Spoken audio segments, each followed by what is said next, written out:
Hi, my name is Kerry Astle-Frew and I'm from V Dorset, a vegetarian and vegan catering company based in Poole.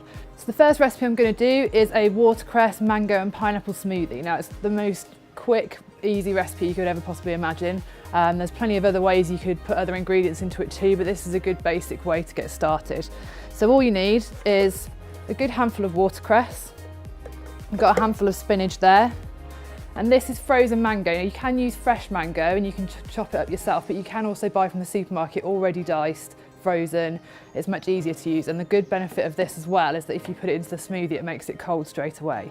So what we're going to do, first of all, for each portion you want about 35 grams of watercress, but you don't really need to be that precise. You can sort of put a good handful in. And then the same with the spinach. Now I prefer to use bagged watercress rather than bunched because bagged is much cleaner, it's already washed. And also with bunches, when you tear off the tops, you end up throwing away the rest of the bunch, which means there's a lot of wastage. So bags generally are better overall. So this is going to be about 130 grams of mango. Depending on how sweet you like it. If you like it really, really sweet, you can add more. Okay, so I'm going to add 500 ml of pineapple juice. Now it really is as simple as that. All we need to do now is just blend it.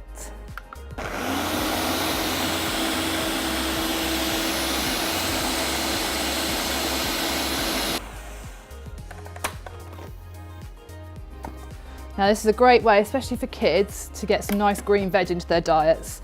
Because I know a lot of children, once they get to the age of 2 or 3, they sort of have a weird aversion to green things. So this is a bit of a trick because it's nice and sweet. So there we are, we've got a nice sweet green smoothie, plenty of healthy watercress and some lovely mango and tropical flavours.